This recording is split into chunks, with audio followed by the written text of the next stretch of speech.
Hello there, everybody, and welcome back to another exciting episode of Guapish Rule 34. As always, I'm your host, Nico, and today I'm being joined by some really great guests, first of which pulls more tail than a slow kid at a petting zoo, Tanner.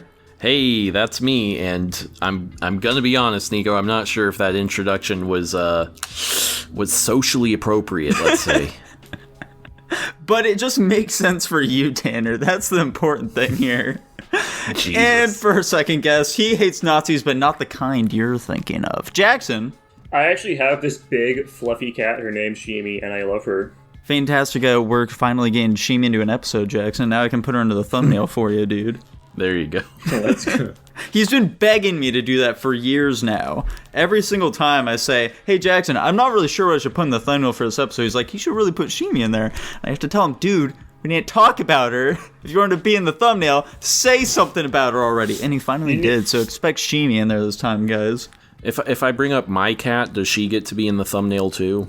No, your cat's ugly, Tanner. Fuck you, my cat's cute. You should have just made Shimi in the thumbnail like a little Easter egg. Like, there's just like a tiny little Shimi hiding somewhere in the picture. Oh yeah, there we go. Every single thumbnail will have a Shimi hidden somewhere in it. I love that idea. It is pretty funny. And another idea I'm sure you guys are loving is that today we've got something a little special planned. What? Yeah, that's right. As you may remember, if you're an avid Guapish viewer, last week I established a challenge to each and every one of our viewers to give us some Q's so we can give you some A's, and oh boy did our viewers pan out, boys. Did they? Yeah. We've got plenty of questions here, don't you worry. I've assembled a fine list of questions here from our viewers, and first of which is going to be from our viewer, Dead End Frog. He asks, do you guys pee through the hole in your jeans the way God intended, or do you go over the waistband like a heathen? I'm definitely a hole peer. Really? Every time, Jackson? If I'm wearing a pair of jeans that has one, every time. I have underwear that has holes in it as well. I don't go that far. That's pushing it. Wait, hang on. So you're saying, okay. I'm joking about that. What is, I'm joking about that. I was just going to say, what are the mechanics of this? Yeah, I pull it out my pants a little bit so I can get my dick around my underwear, and then I, go through the hole. Interesting. Tanner, what about you? What do you go for? Yeah, I'll cop to being a heathen. I do go over the waistband when I have to piss. Gotcha. I think most of my underpants, they don't have the fucking what is it called when you can like open up the front of your underpants to like pee through the hole? The spigot? Yeah, sure, the spigot. That's not what the fuck. I used to be like through the hole kind of guy, but I don't know what changed, to be honest. You changed, Tanner. You changed. I changed, yeah. I grew as a person, frankly. I'm gonna be honest, Tanner. I'm right there with you. For a really long time, I would pee through the hole as well. But then eventually I was like, is there really a point to doing this? Like, I feel like it's much easier to just, like, go up and over, you know? And sure enough, it has just been much simpler for me to go for that way. Yeah, I don't feel like I've ever struggled just peeing through the hole. That's just me, though. Just unzip it, just whip her out. I mean, like, for the most part, that's definitely how it is, Jackson. But, like, every now and then, like, you can't quite find the hole, and so you're just kind of, like, digging at your crotch at the urinal for, like, a little too long, and it looks a little odd. So, at some point, you just have to kind of give up. I think we have a certified skill issue on our hands here. I'm incredibly adept at finding my penis. That's just me, though. Oh, man, I'm actually kind of reminded of a situation that happened back in fucking elementary school. So, like, back you like... You pissed on yourself? No. Back, like, during the first week or some shit like that, back when I was in kindergarten, we were doing, like, some fucking tour around the school or whatever. And so, at some point, they showed us, like, the bathrooms, you know? And so, we walk in there, and the dude who's, like, showing us around is like, so, anyone want to show us how to use these bad boys here? And one of the kids volunteers, and he walks on up to the urinal, and he just pulls his pants down. He does the full-on drop and trowel, and just uses the urinal. And I thought it was very silly at that time. That is silly. That's unhinged of that teacher to say that. Yeah, wildly inappropriate. Looking back on it, it's like, that maybe wasn't a great move by him. He specifically said bad boy? Yeah. Jesus. Yeah, those were, that's an exact quote for you guys.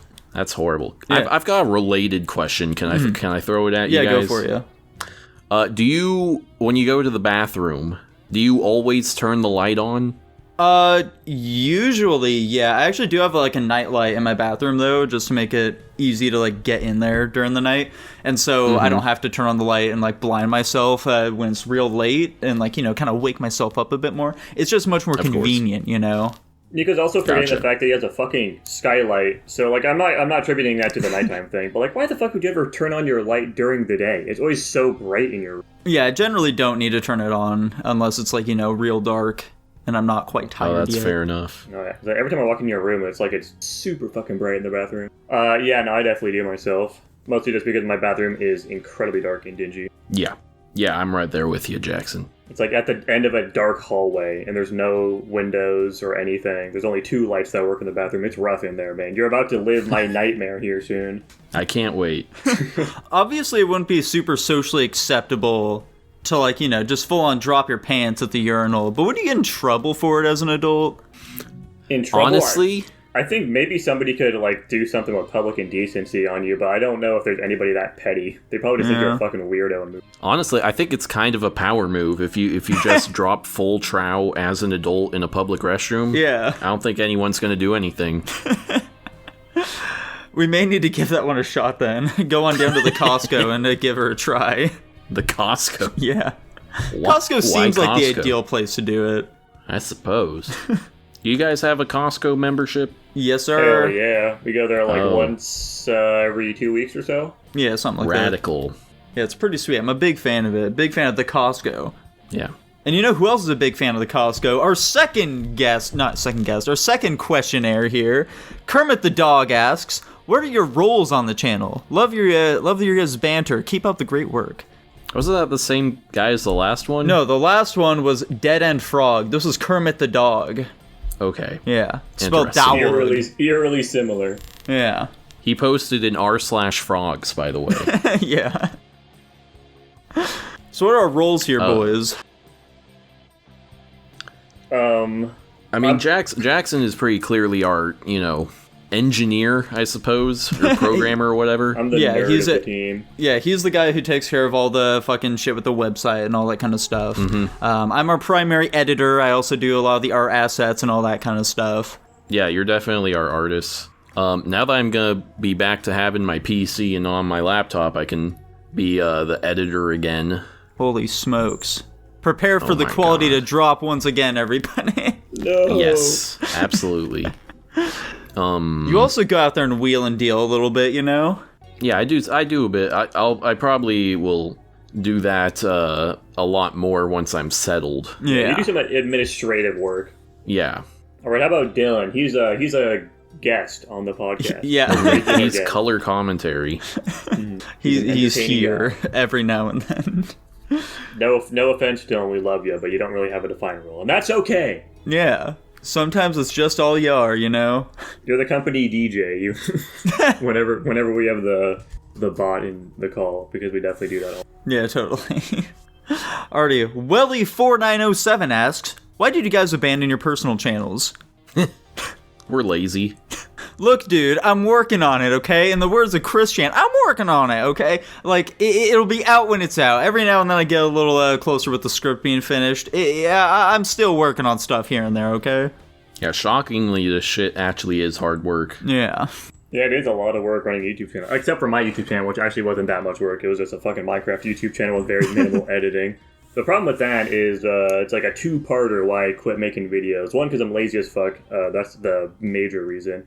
But number two is the goddamn server I was making my second Minecraft Let's Play series on was so fucking laggy, I couldn't even play on it, basically. And that killed my motivation, unfortunately. I know the Guapish audience really misses my Minecraft Let's Plays. Dude, I was a big fan of your Fool's Craft series. It was sweet. Tinichi, reoccurring guest on the podcast, constantly mentions my Foolcraft series, how he likes it so much. I'm assuming he's being ironic, but you never know.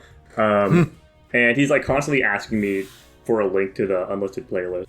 I think he's done that like maybe 10 now. It's very frequent. Would it be funny for me to turn it into like an unironic, played unironically rather, just super bad, low effort reaction channel? That would be pretty funny. You should make it like a music reaction channel where you just like listen to the song and then say like 10 seconds of commentary at the end of the video. Yeah. I have actually considered creating a second channel for like extremely low effort content. That's your main channel. No, it's not. Got him. Yeah, I could do that shit where like it's stuff like first time ever listening to Bohemian Rhapsody by Queen. Oh yeah, there you go. No, we have to have like all of us sitting on a couch with a webcam facing us, and then we all just like stare completely deadpan the entire fucking song, and the video ends. Yeah. Jackson, could a link to your Foolcraft series become like a Patreon exclusive tier or something? If you sign up for the $50 tier on Patreon, I'll give you a link to my Foolcraft 3 Holy Let's Play shit. series. Add that tier, Tanner. Let's make it happen. Okay, we'll do it. Foolcraft tier. That way we can finally get Tanichi in here as a Patreon member. There we go. Alright, Kingsgrave asks, long-time listener, first-time commenter, can Nico, spelled incorrectly, and Jackson just enjoy a movie for once? Look, man. I don't have much of a defense for that. I have a defense for that. That being that enjoyment of a movie doesn't always correlate to my ranking. There are definitely movies I enjoyed watching, but I rated. Fair enough. Case in point, Waxwork. Waxworks is an easy one. I mean, that one doesn't because I enjoyed it a lot and I rated it highly. One that's actually easy for me is fucking Wicked City. I thought that movie was pretty cool. I enjoyed watching it, but I also thought it was hot garbage and pretty irredeemably. I don't think I could go out of my way to say it was like funnily bad because of all the sexual assault and shit. But I enjoyed watching that movie a decent amount, but I gave it fucking F+. Yeah. Yeah, that's crazy that's your biggest difference. Alas, man. There was a bit too much random sexual assault in that movie for me. What is the lowest I have rated a movie that I would say I enjoyed watching? I feel like you definitely correlate like enjoyment much more with your ranking is the thing. Absolutely. Yeah, I'd say that's an accurate assessment. Like, for me, it might be Mad Max 2. I gave that one a C-, and then I'd say I more or less enjoyed watching that one. Okay. I'm shocked by that, because I thought that movie was really fucking boring, and I did not enjoy watching it at all. Yeah, I'm with Nico on this one. That shit was boring as fuck.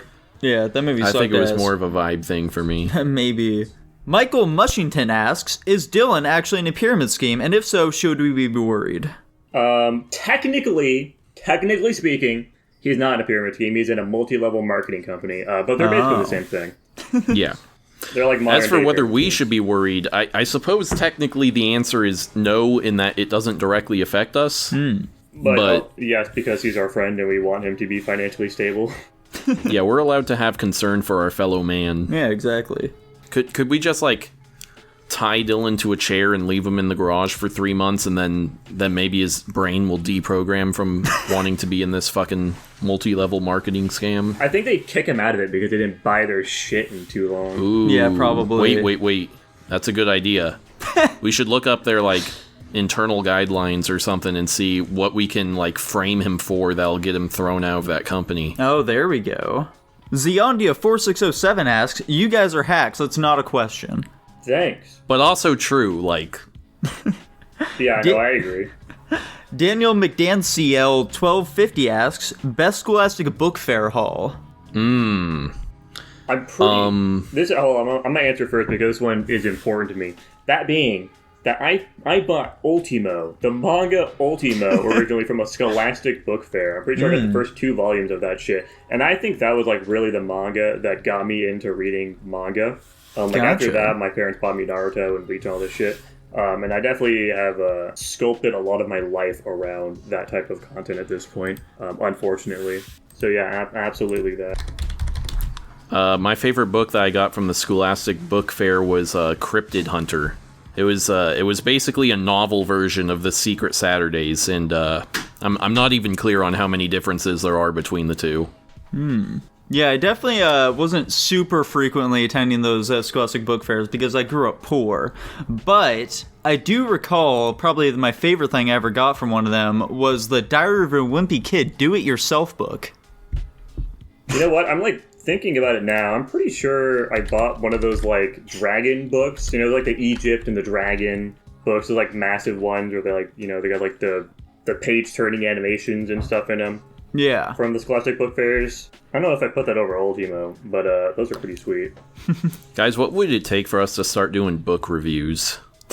A lot. Significantly more time on our hands. That's true. Tell you what, folks, if we ever start making enough money off of this thing to be self-sufficient, we'll start doing book reviews. That's Yeah, what you there can we look go. forward to. Yeah, we'll do like a monthly book club.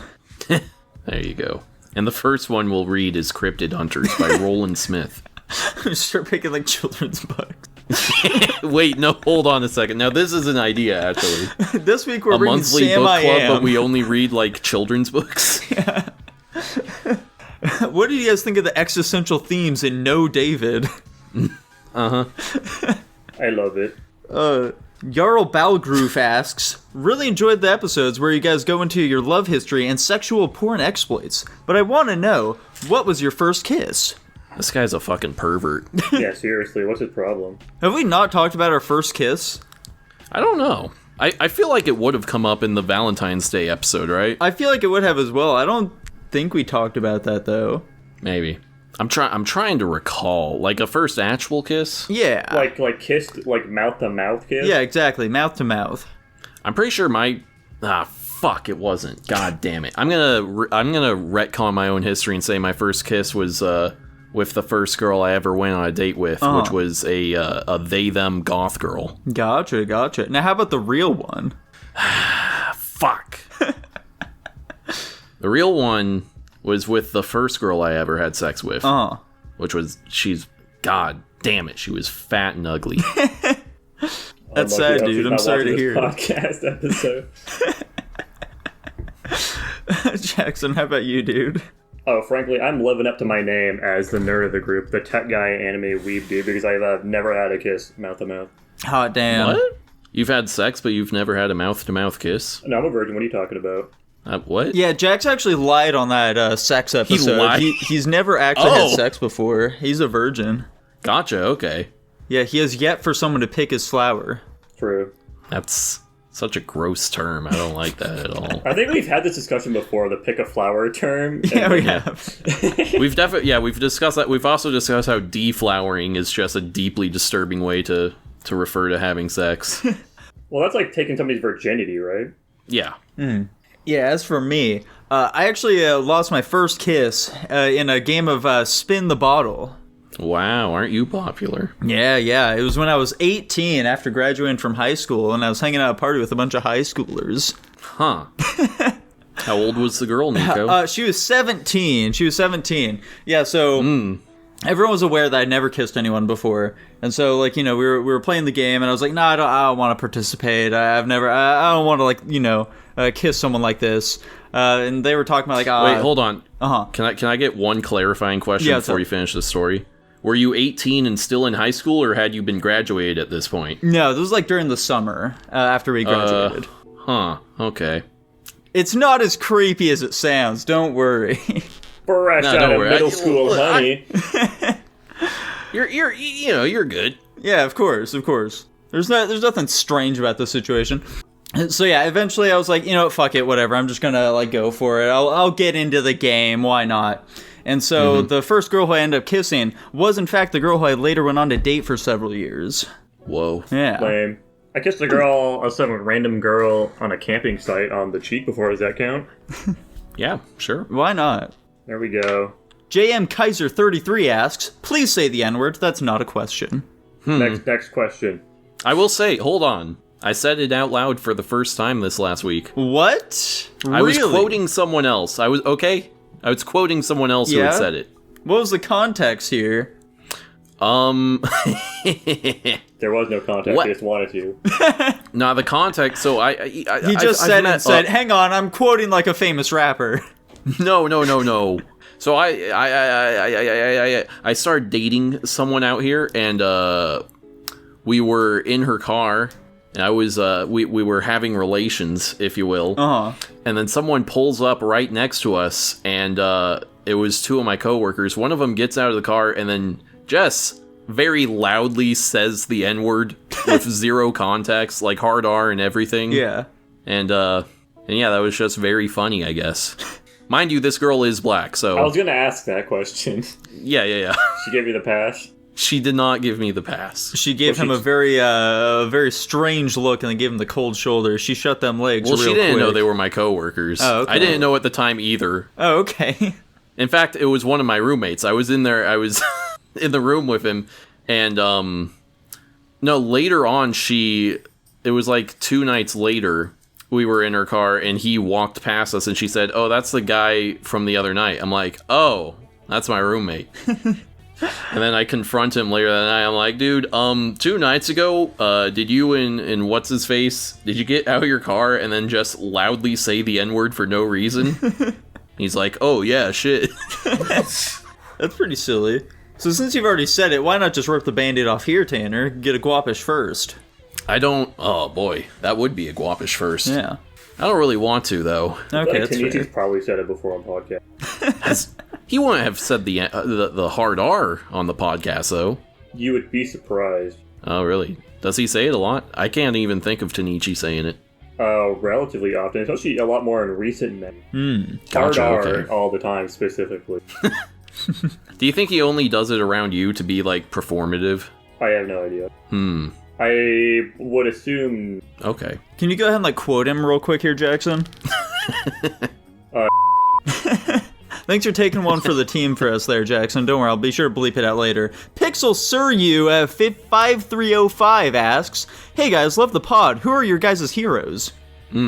This is a good question. Yeah. Steve Harvey. Steve Harvey is a good hero, yeah. You should aspire to be just like him. I love that guy. You know, racism and anti-Semitism aside, What? Walt Disney is a pretty solid guy, I guess. If okay. you just look at the empire that he built, I think that's really something to aspire to. What do you think Walt Disney's position on the current Israel-Hamas situation would be? Oh man, Indifference. I think he just wants to get rid of the Middle East entirely. Yeah, that's probably true. Someone, you know how we have those old cartoons of Donald Duck as a Nazi or whatever? Yeah. Disney should make a new cartoon where Mickey Mouse is a Hamas fighter. There we go.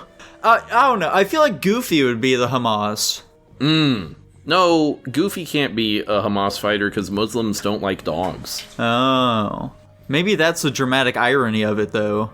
Anyway, I don't have a hero because I want to be better than everyone who's ever lived. Fuck you, Tanner. Answer the question. That's my real answer. I don't aspire to be any man. How about a god? Do you aspire to be any of them?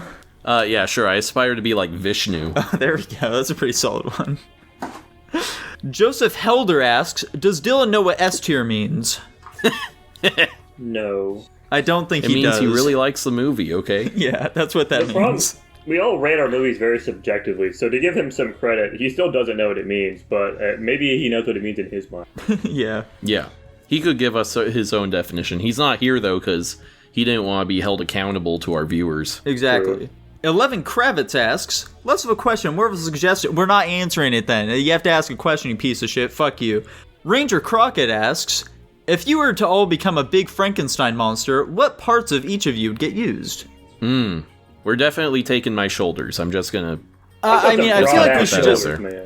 I feel like we should just use you as a base in general, Tanner, since you have, Okay. more space on you. that makes sense. We have to use my hair, I think. I feel like that just makes the most sense. My nose has to be on. Okay, yeah. Yeah, Jackson's nose, obviously. Also, Jackson's foreskin. Interesting. Yeah. What would we be without it? I guess it sounds like we're just making a Frankenstein where we're just taking the most noticeable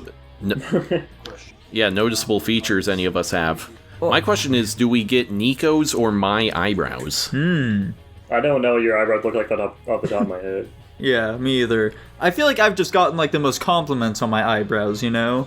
I've gotten plenty of compliments on my eyebrows, Nico. Have you? Have you gotten it from, Yes. Latinos who ask you where you got your eyebrows done? Not quite that specific, so Okay. I guess I'll hand it to you. Yeah, I mean, I feel like that's just really high praise, you know? Those Latinas know what they're talking about. Is there any disputing that we're taking my ass? I was just about to suggest we take Dylan's ass. What? Why Dylan's? We have to use something from the guy.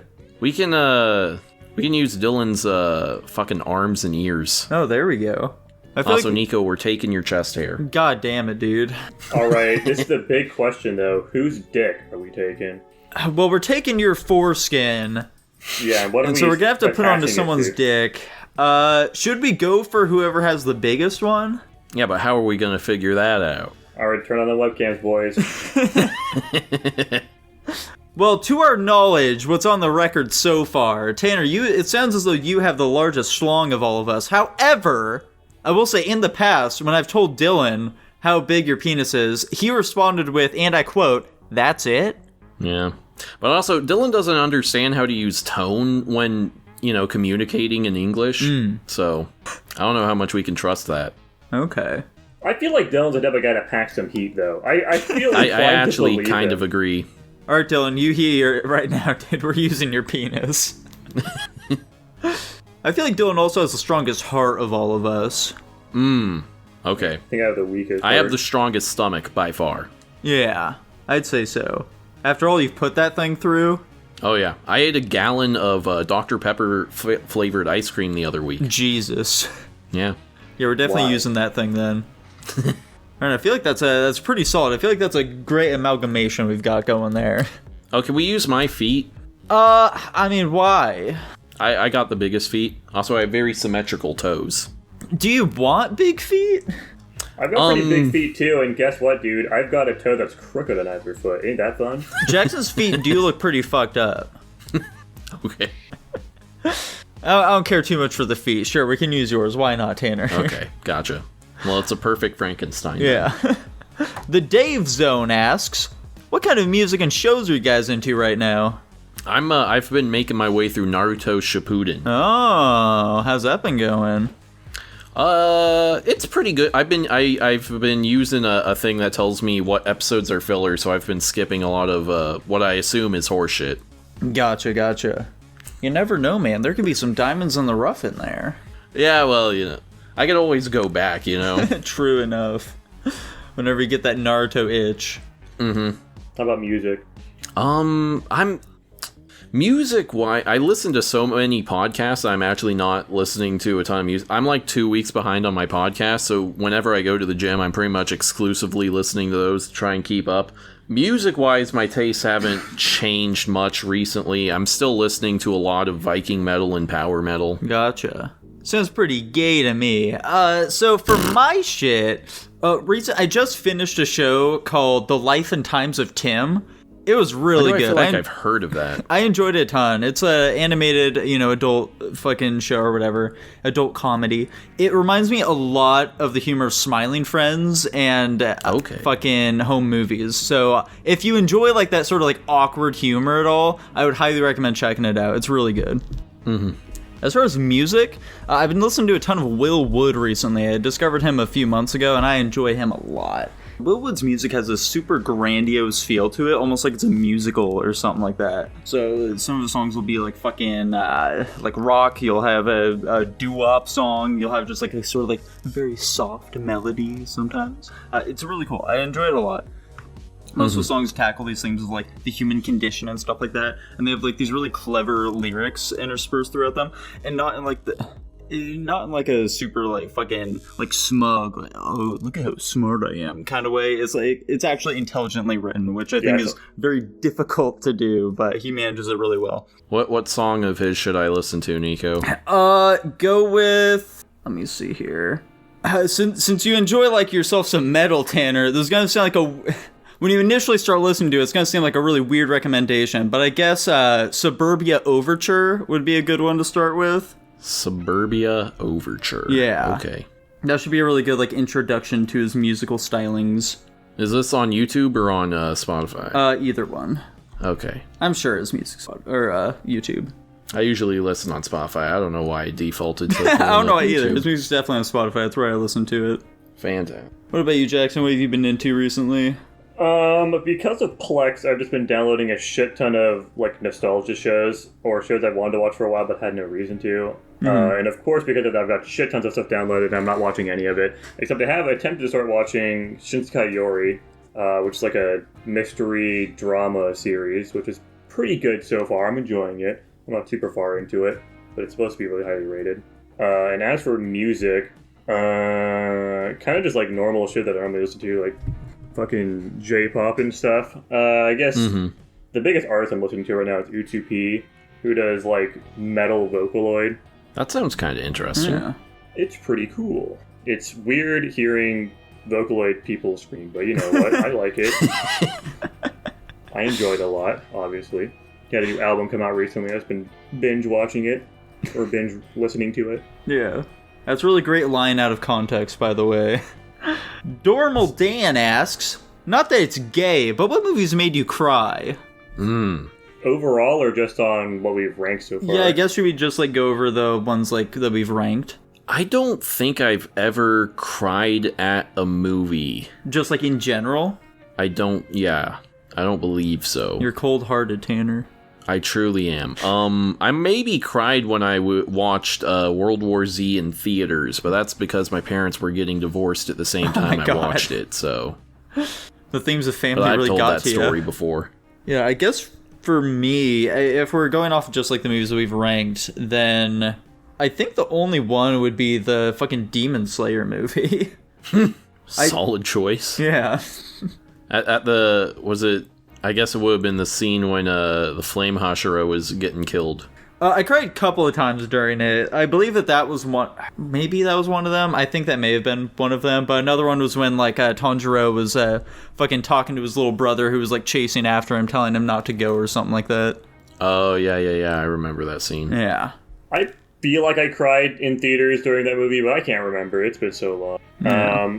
In Wolf Children, I've watched that movie so many times, and I've definitely cried throughout watches of it. I don't know if I cried during the watching for the ranking, though. Who's to say? I'm just gonna go into the assumption that I probably did, and I don't think I even really felt much emotion throughout any of these other movies we watched. Honestly, like, shockingly, I Am Legend did get me pretty close. So when Will Smith was, like, saying goodbye to his family in the helicopter, and they're, like, praying and shit like that. But outside of that, I don't think any of the other ones did. The dog scene was sad in I Am Legend. I didn't feel like crying, though. Bricks of Terabithia probably got me a little bit, too, just because it's a fucking melodrama, and that shit gets... Oh, yeah. Dylan, like, knew I was coming. Yeah, Dylan isn't here right now, but Bridge of Terabithia definitely got to him, I remember. Yeah, I remember that, too. Alright, next up, we have G. Gunnel SPCT. Question for Tanner. Have you ever had a pregnancy scare? No, actually. Shockingly enough, I've never had a pregnancy scare. That is pretty shocking. I bought Plan B once for a girl, but not because I actually thought she was pregnant, but I was just playing it safe after not playing it safe. Gotcha. That's probably the smart thing to do there. Yeah, I don't know. Honestly, I have a feeling there's a decent chance I'm currently infertile, just because, like, I have super low T, and also, like, I've hit it raw many, many times, and I've never had a pregnancy scare. Jesus. Yeah. What do you think? Maybe there's just a bunch of little Tanners running around that you don't know about. Yeah, or they've all lied to me, and yeah, I have progeny all over the United States. What do you think you'd end up doing if you were in fact infertile? Honestly, I'm just not going to think about that. That's not a reality I'm prepared to face. Okay, that's fair enough. Don't worry, Tanner. If you are in fact infertile, I'll bear some children for you. Limo Kino I like 5752 asks, what % gay are all of you? I answer this all the goddamn time when Nico asks me. 10%. 10%. Okay. I guess I need to ask the clarifying question here. Do you think my percentage is affected more by my actions or my feelings? I think it's a 50-50 split. Yeah, I guess so.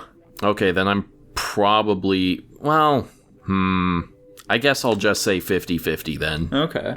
Yeah, I don't know, like maybe 20% or something like that for me. Like, I don't know, I think that the idea of like dating a guy is fine, but like for me the big thing is I don't want to have sex with a guy, okay? Like penises seem weird and I don't want to get anywhere near them other than my own, so like... Of course. Yeah, it's kind of just where I'm at personally. So like what percentage is that, huh? I don't know, like maybe 20%, I guess? No, well, you're gayer than me. I guess so. But it's a very arbitrary way in which we're going about it. What a coincidence that commentator asked a question that was also in our Guapish topics. No, that's pretty sweet. I feel like it's a question on everyone's minds, honestly. Of course. All right, now if we had to guess, since Dylan isn't... yeah, there you go, Jackson. What % gay do you think that Dylan is? I mean, is he being honest, or are we gonna take whatever he says at face value? Yeah, I feel like if we were to guess, without his, response to it at all, because he's obviously gonna say 0, what would you assume he is? I want to say 0. It is suspicious how... actually, let me ask you this. I suppose Nico would be the one who most knows the answer to this question. Has he been attempting to date at all? No. Interesting. That does make me suspicious. I'll give him a solid, 30%. I think the 30% is really solid. I'm going to go back to the old adage of people that are, incredibly homophobic normally have a little bit of gay in them. Yeah. I'm going to stick with Tanner's 30%. Yeah, I think that 30% is really fair for the guy. It's a good thing he doesn't actually watch the episodes back. He would not be happy with us saying this. Oh yeah, he 100% does not watch any of the episodes back. I can confirm that indeed, based off of the topics that he's been constantly putting in there that relate to previous episodes we've done. Better Cauliflower Saul asks, it is a national tragedy that we're back as a C-. That's not a question either. Also, that's just objectively false. Yeah. This person doesn't know what they're talking about. And also it's the last question, so we're ending it on a high note there. Crazy. Fuck, we're back. All my homies hate we're back. I give that shit a D-.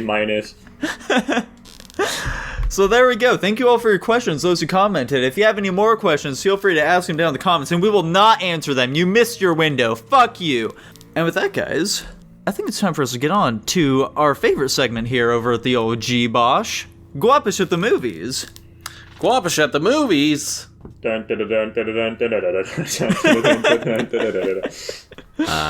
Perfect. I was hoping somebody had something. Yeah, Guapish at the movies, boys.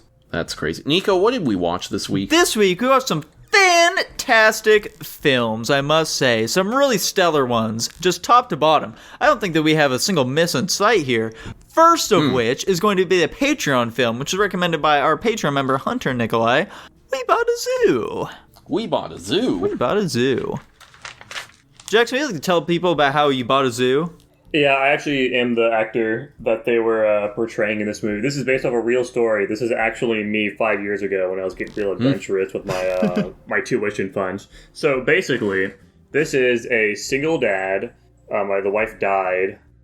I can't remember exactly how she died. Something to do with her dying on the way to give birth, I think, maybe. She had cancer or something, I think. Yeah, I think it was something like that. That's so her. Anyways, she dies. Father is distraught. He's still living in a broken home. His younger son hates him, and he's delinquent with school and stuff. So he decides to be adventurous and spend his money on moving out to a new area, and he ends up finding a zoo to purchase. His daughter convinces him, and he buys a zoo, which happens to be a whole business and everything. And then he dedicates a lot of his time towards getting this zoo back up to spec, for the inspectors to pass it. He's rekindling his relationship with his children, as well as, starting new ones with the people that work for the zoo. And there's something else I was thinking of saying that I completely forgot. Anyways, the ending of the movie, the zoo passes inspection and everybody claps, and they make a shit ton of money. The end. The end. Now, what's funny about this movie is that I've seen it before, and I recalled it being a comedy starring Kevin James, when in fact it's actually a drama starring Matt Damon. Yeah, I definitely had a very similar expectation going into it. Is this some sort of weird Mandela effect we've been sucked into, Tanner? the We Bought a Zoo Mandela effect? Yeah, because I definitely remember it being just some funny actor like Kevin James as well. Yeah. Did it come out around the same time as Bedtime Stories with Kevin James, and that's why we're mixing them up? Maybe? Let me fact check that real quick. But yeah, going into this, I was absolutely expecting it to be some comedy where it's Matt Damon is a single dad and he's down on his luck, but he buys a zoo and he finds out that the current residents here are not monkeying around. This summer, just that kind of shit. But no, it's a fucking Hallmark movie. Nico's constantly throughout the entirety of the movie just going, man, I expected so much more wacky animal hijinks. Yeah. Basically, all the wacky animal hijinks we got in this movie was his kid going into the garage and unleashing a box of exotic snakes, which they, of course, just, like, solved the issue of in, like, 10 seconds of screen time. And never talked about again. Yeah, like, they even have, like, a monkey at one point. He, like, slaps his forehead and shit, and it's like, okay, the monkey's gonna be doing some wacky stuff, but it doesn't. It never shows up again. It was wearing a uniform at the end, huh? It was. That's right. Mm-hmm. That was wacky. Have you guys noticed how much Matt Damon looks like Mark Wahlberg? No, I haven't noticed that. I was noticing that all movie. Yeah, you kept looking back at the cast list, being like, are you sure this isn't Mark Wahlberg? Are you positive? When I was first looking at the cast list, I thought it was Leonardo DiCaprio. You do not know what Leonardo DiCaprio looks like. I do. I love Leonardo DiCaprio. He's like one of my favorite actors. But, okay. I don't know what to tell you, man. He doesn't look like Matt Damon is the thing, Jackson. Alas, in my brain at that moment, he did. Would this movie have been better with Leonardo DiCaprio? I don't think an actor change would have really saved the fact that they're writing this movie is painfully generic. Yeah, that's like the biggest thing about this movie. It is the most bog standard average film imaginable of this genre. Yeah. Like, it's really difficult to, like, really find anything to say about it because it's just so fucking mediocre. Yeah, it's pretty disappointing. It's like a family drama, and they gave it like a quirky plot setup, and then barely do anything quirky. Yeah. Like, the moment the movie starts up, and, like, he's got his family in his car where it's, like, a little girl and an angsty teenage boy, you know 100% what you're going to be expecting from the entire sort of film, you know? It's like, oh, the son and the dad have a fractured relationship because the son's angsty because his mom died, but he's artsy, and that art is probably going to come into play later. Don't you worry. You know, there's a little girl, she basically does nothing throughout the entire film. She just says, "We bought a zoo!" and that's it. She says it twice, in fact. She does say it twice. They put that in all the trailers. My favorite character was the brother just constantly telling the main character to not do it and stop and give up and just save the money. Yeah. I will say, one thing about this movie really surprised Jackson and I. What was it? At one point in the film, we meet Scarlett Johansson. She's in this film. And she walks up to Matt Damon and she talks about how, like, I'm 28 years old and I still live with my mom. And Jackson and I were like, bullshit, you're 28. Scarlett Johansson, fuck you. Who do you think you're fooling? And at some point, Jackson looks it up. Because, right, she's way older than that. What the fuck are you talking about? He pulls up her IMDb to find out what her age is in this film. And she was 26 when this movie was made. Interesting. That was Ridiculous. Downright baffling information for us. Maybe Scarlett Johansson is just one of those people who turned old fast, but is going to age really slowly now. Yeah, maybe. Currently 38. I've got a shot, dude. Yeah. She has Denmark citizen. Okay, I'm going to stop looking up. Thank you. Yeah, outside of that, though, there isn't really a ton to say about this movie. Yeah, no. In fact, there's so little to say. I'm going to give it a D+. There you go. Tanner, you fucking took the words right out of my mouth. I also gave it a D+. It's hard to say this movie is, like, below average because of how painfully average it is, but I'm literally knocking it down points because it just does absolutely nothing. And I know that it's based off a true story, but there could have been... Is it? Yeah, they had, like, did you miss the ending card where they, like, have a little spiel about how it's based off a true story? Yeah, it's just so fucking boring. And the daughter, I hate every time she talks. It's just rough. It's just a really rough watch. I definitely didn't hate the daughter. That I felt like she was sufficiently adorable. That's all she was there for.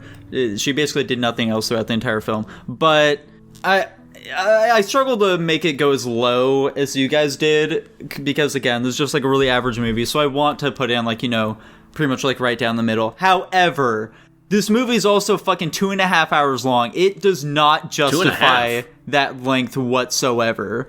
I thought, wait. I thought it was only 2 hours long. Jackson, verify it. How long is this movie? Yeah, let me look it up real quick. Hold on. Yeah, 2 hours, 4 minutes. Regardless, it does not deserve to be 2 hours long. Yeah, no, I agree. It's too long. So I'm going to give it a C-. And then Dylan gave it an A? While we were watching this movie, it's actually like there's Dylan 100% fucking loves this movie. How could he not? Yeah, love it? we could tell right away. That landed at a C. A bit Sounds higher about than I right. would have liked, but so be it. And that A really pulls it up. Yeah. What's our next movie?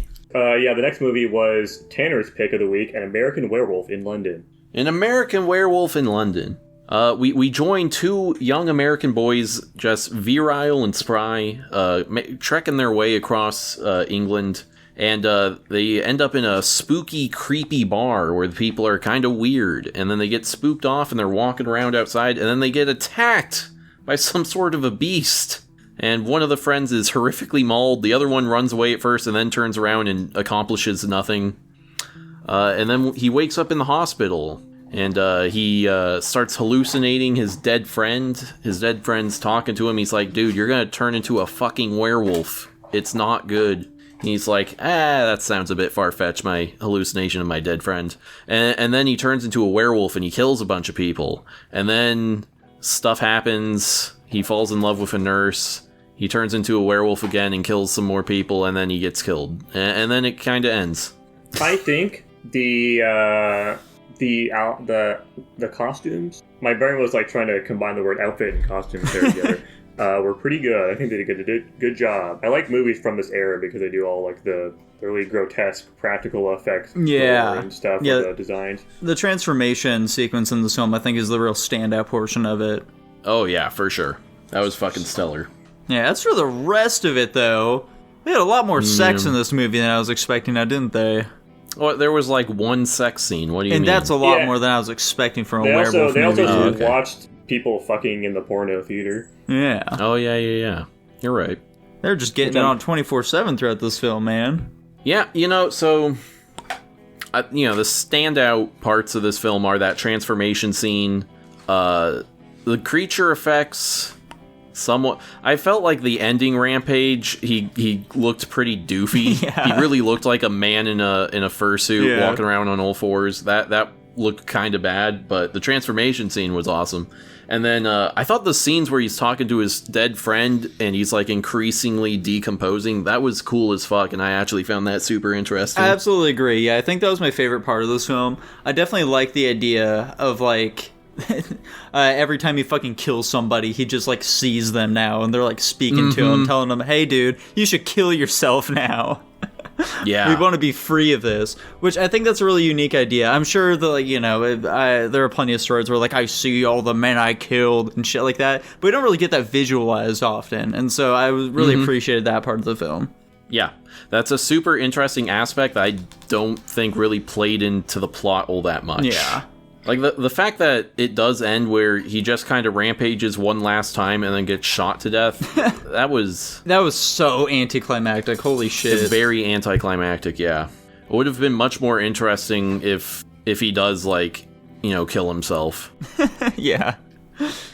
Yeah, I do think that, the best part of this film probably for me is just the fact that he got to rampage and kill a bunch of British people. Okay, yeah. Yeah, killing British people is pretty base. Yeah. I definitely feel like that was pretty sweet.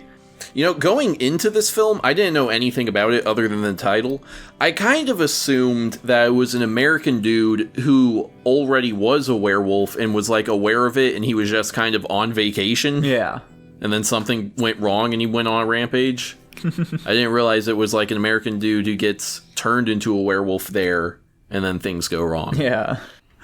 Yeah, I'd actually ended up hearing about this film on a podcast recently that I was watching, fortunately this week, where fucking Wendigoon himself mentioned this movie, and he was like, I think this is like one of my favorite Halloween movies, just like throw on and watch with my pals, you get those prosthetics are really cool back in those days. I really enjoy those. And this is a weird one to... I wouldn't consider this like just a throw it on with your pals movie. I don't think there's enough going on from scene to scene for it to be that kind of movie. I also agree, but apparently it's just how the guy rolls, Yeah. But yeah, he didn't really have a lot to say about it either, unfortunately. Gotcha. Now, Jackson, how about you? You haven't really said a ton about this film. What did you think of it? I thought the outfits were cool. Yeah, I thought it was alright. I think the plot structure was really weird. The pacing of the movie was strange as well. There were some weird things, like the whole concept of the town people in this like random village being aware of this werewolf and having the means of dealing with it, but just not, and letting innocent people die for no fucking reason. It's pretty goofy, and I don't understand why they did that. Yeah, what the fuck was the deal with that? Like It didn't seem very clear to me. Did they kill the original werewolf? Yeah. They did, yeah. I don't know what Okay. what was the fucking running through the woods bullshit going on? Was that just like a fever dream or something the dude in the hospital was having? Yeah, he was dreaming of werewolves. Yeah. But yeah, but like obviously they just fucking shot the werewolf dead when it was attacking those people. Why didn't they just kill it before it did stuff? And like if they're aware of the werewolf, they probably know who is turning into the werewolf, I would assume. Maybe. It's just really weird setup for all of this stuff happening. Yeah. Yeah, I I'm agree. a huge fan of it. Also, like the relationship between the nurse and the guy was kind of forced from my perspective. That girl was down bad, dude. She was 100% was, like, Jesus Christ. She wanted that wolf dick. Yeah, I don't know why. He really didn't seem like that endearing of a dude. They like barely spent any time together, and she basically risked her life to like try to talk to some wild animal. Yeah. At the final scene, of course, she just fucking died. Speaking of that final scene, how the hell did those British police officers actually shoot the werewolf when the chick's standing directly in front of it Yeah. at like 30 meters range? There's no fucking way. They had snipers on They the were roofs. Yeah. they were curving the bullets a la that one movie where they do that. Yeah. Yeah, but yeah, I think this movie has some stuff going for it, but it's kind of just some goofy, campy shit. Like when he was like running around naked, that was kind of funny in the zoo, but I think overall it's just kind of okay. Speaking of which, is this our first film that hangs dong? Probably? Yeah. I feel like we've No. seen dick before. Have we? I feel like we have to. I kind of feel like we have as well, but I can't think of a movie where we have. Is it? No, there won't have been any in Planet of the Apes. No. The Big Lebowski? There's a good chance. Maybe. I feel like we've definitely reviewed a movie that had dong in it before, but I can't remember. Yeah. It's impossible to say. Either way, it doesn't impact our scores too terribly much. Much like Dylan's here. That guy gave this film a B-. Whoa. I also gave it a B-. I gave it a flat B. Okay. I was a little lower on this movie. I gave it a C+. Okay. We're all kind of in the same wheelhouse, though. Yeah. It landed Yeah. at a B- at the end of it, There we go. Fantastic. unshockingly. And that moves us on to Nico's pick of the week and our final movie, The Witch. That's right. The final film, The Vivitch. The Vivitch. The Vivitch. So, guys, this film is about a witch, okay? Or is it? What witch could it be? Which witch are we talking about here exactly? So this film, it features a family, okay? It features a family they're like some fucking weird fringe part of Christianity, okay? They're like Quakers or some shit. I'm not entirely sure. I think they might say it at some point, but they're living in this ho-dank town, and they get kicked out because of their religious beliefs. So they have to just like go and live off on their own, just like on a little farm or whatever, just like try and make ends meet. But things ain't so great out there in the vast wilderness, as our main character, who's played by fucking Anya Taylor-Joy, she's just watching her little baby bouncy baby brother, and he ends up getting disappeared.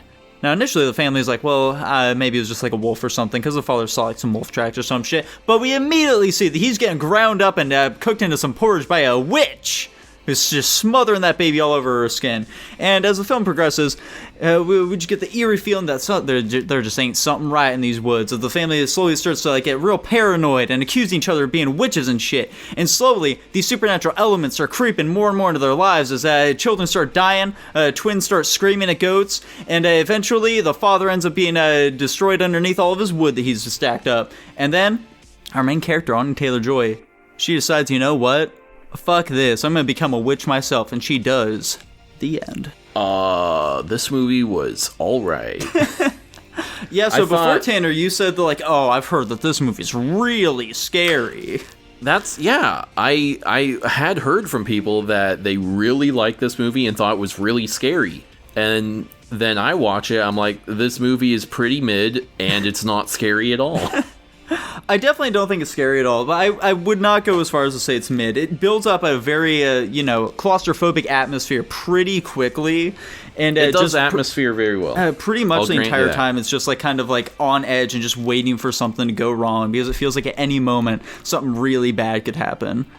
Yeah, I'll say the two big pros of this movie, in my estimation, are it builds atmosphere very well, and I thought the performance by the father was very good. Oh yeah, his performance was super strong. I really like this is a very nice period piece, you know, like the fucking set design, their outfits, the way in which they speak. It's all like just spot on. I'm a massive fan of that stuff. Yeah. Now here's my big problem, though.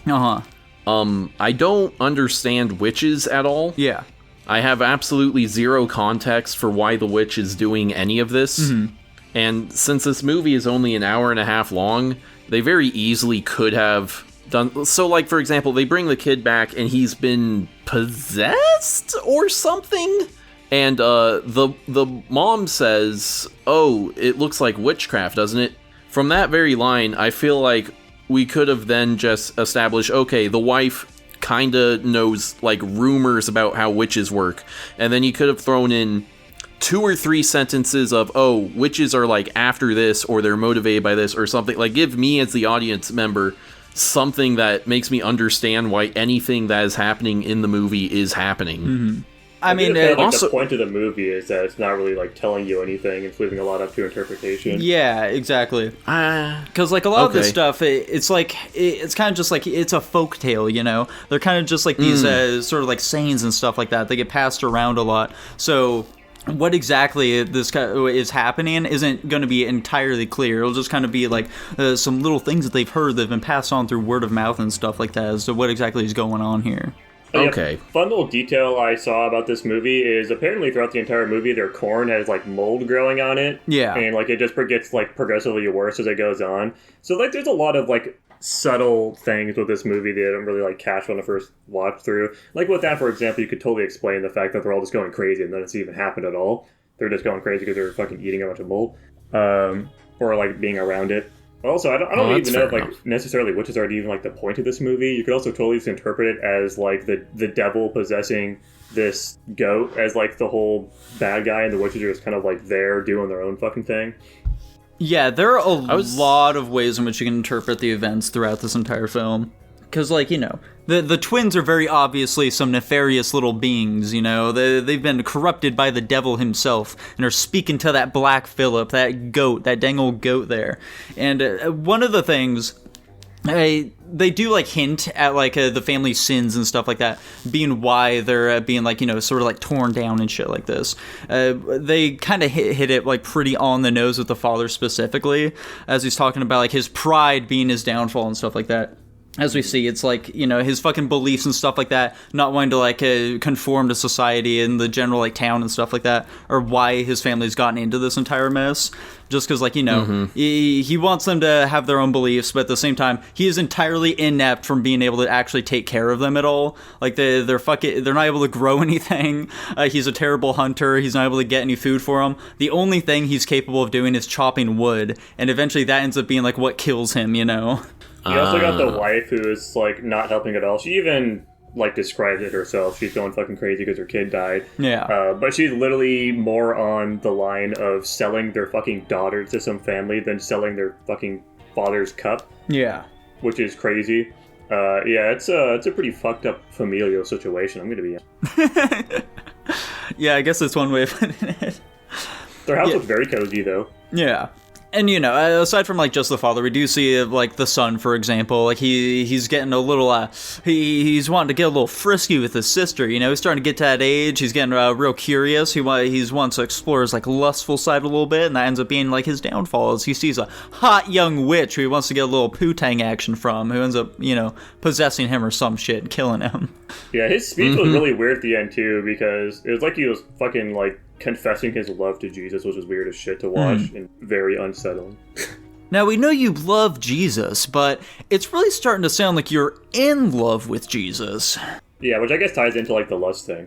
But, yeah, I think overall, I actually really enjoyed this movie. I thought it was a really clever watch. I think the whole, like, acting and set design and everything around, like, the 1600s period was insanely well done. He did a really good job just making it feel like you're back there. So that was really cool. Other than I can't fucking understand what people are saying without subtitles, but that's just how it is. I probably couldn't understand him if I was back there anyways. But yeah, I think overall, actually, I really enjoyed this movie. I thought it was pretty solid. Yeah, I enjoyed it a fair bit as well. I think that it's kind of hard to rate it right now because I feel like it'll just kind of like improve with future watchings as we just like are able to pick up more on the symbolism and stuff like that with the future viewings and stuff like that. But I mean, like as it is now, I still enjoyed it a fair bit. So I think if Tanner has nothing else that he wants to say about it, I don't. I'm gonna go ahead and give this film an A. Nico, I also gave it an A. Whoa. I'm conveniently picking just ranks that other people also picked this week. Yeah. Dylan gave it a B+. Your point that it is kind of like folklore in film version, and that's why stuff isn't clear, has swayed me slightly, but not swayed me a ton. I'll give this one. I'm gonna give it a C. Damn. That is fairly lower.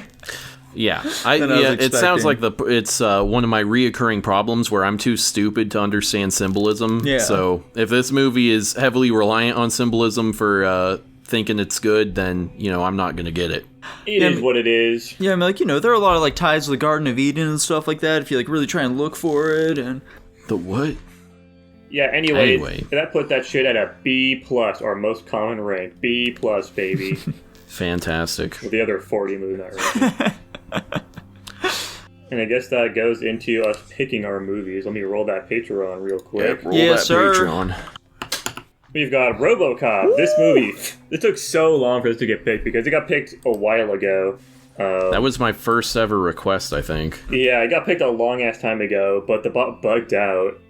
So it didn't actually say that I got picked, and we picked something else. So finally, Tanner's getting his comeuppance, and his movie's popping up again. The original RoboCop. Fantastic! I cannot wait. Actually, I assume Jackson has not seen this one. Nico, have you seen it? I watched like the beginning of the movie back when I was a tiny boy, and then like the death scene happens, and it freaked me out a lot, and I didn't watch any more of the movie. Yeah, I've seen it before. It's that one movie where they like shoot off all the dicks, right? Yeah, that's the one. But no. Yeah, funnily enough, I'm seeing a bunch of... There's like a RoboCop game or something maybe coming out. I'm seeing people like showing gameplay. Yeah, funnily enough, it's coming just in time for us to get some SEO off of it. There we go. How convenient of timing. Yeah, I actually hard-coded the bot to pick this one this week. I'm lucky. Gotcha. That's a joke. Anyways, I think we should go on to the movies that we're going to be watching other than that one this week, that being some snoozer film Dylan picked called, Eight-Legged Freaks? Yeah. What fucking year is that? That is 2002, Eight-Legged Freaks. Fantastic. And Jackson, what are you picking for this week? Nico's been trying to guess this all week, and he's probably going to be like, that's not some fucking horror movie I was thinking of at all. I'm picking Coraline. 2009 Coraline. Okay. Gotcha. Well, you heard it here, folks.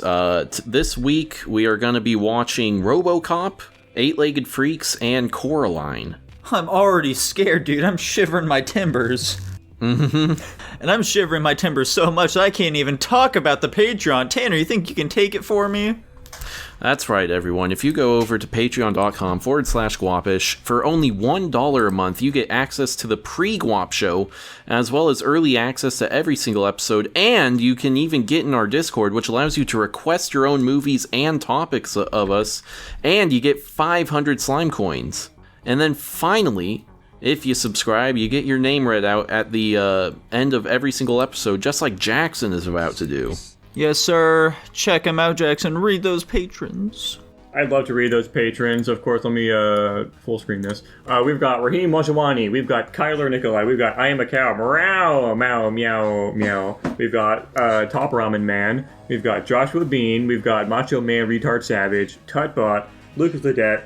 Hunter, and Jacob Edwards. We love you all. Appreciate it. I especially love you. I am a cat. Meow, meow, meow, meow. And as always, thank you very much for watching. Bye-bye. Bye. Bye-bye.